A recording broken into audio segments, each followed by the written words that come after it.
Students, in this video I am going to explain you how to calculate the resultant forces of the parallel type of forces. The forces which are keeping the constant distance along their length is called as parallel forces. There are two types of parallel forces. One is like parallel forces, other is unlike parallel forces. The diagram I am showing here in this problem is a like parallel force pair which is having the same direction. Both the forces are having the same direction, hence the resultant will also be in the same direction because all the forces are in the same direction. This type of parallel forces are called like parallel forces. And unlike parallel forces, the parallel force in the forces in which the direction of all the forces is not same. Direction of all the forces is not same. When it is same, they are called like parallel. When not same, they are called unlike parallel forces. Let's take one simple example to find the resultant of parallel forces, that is like parallel forces. I am taking a simple example. Find the resultant force of following diagram. Observe the diagram carefully. The diagram is having two forces, one is P, another is Q. P is 10, P is 5 Newton and 10, Q is 10 Newton. The resultant is P plus Q. Very simple. The resultant is P plus Q, 10 plus 5, 15 Newton. It gives the resultance. And the resultant direction is also same as that of forces because all the forces are in same direction.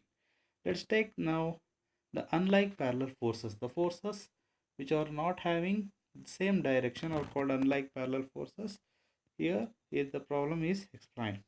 Two forces 40 Newton and 25 Newton are acting in the opposite direction. You may observe in the diagram, here it is 40 Newton, here is 25 Newton. They are acting in opposite direction. A distance of 3 meters. The distance between two forces acting point is 3 meters. Calculate the magnitude and direction and position of resultant force. The position where the resultant lies is also to be calculated here.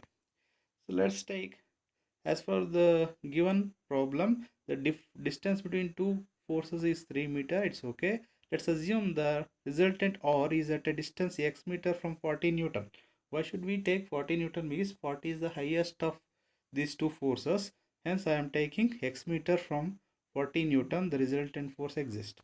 To calculate the value of x, that is how much the distance, we should take the simple formula, that is 40 into x, the distance between 40 Newton force and the resultant force is multiplied. 40 into x, it should be equal to 25, that is the second Newton force, 25 into 3x plus x, 3 meter plus x meter, 3 meter plus x meter. Just by simple calculation, we get 40x minus 25x, because 25 multiplied with the x, it becomes plus 25 this side, and by transferring to left hand side it becomes minus 25x. 25 into 3 it becomes 75. 40x minus 25 will get 15x. 15x equals 75. X equals 75 by 15. X equals 5 meter. So resultant force is at 5 meter away from 40 Newton. This is the position where the resultant force acts. Resultant force is at 5 meter away from 40 Newton force. What is the result? How much the resultant force magnitude? Resultant force equals 40 minus 25, because these two forces are opposite in direction. 40 minus 25 will get 15 Newton. The direction of resultant force. The direction of resultant force is same as direction of larger magnitude. Which one is the larger here?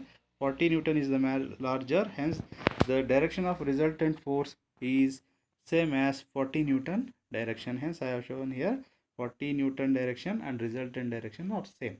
So in this way we can calculate the resultant force, the position and the direction of resultant force in case of like and unlike parallel forces.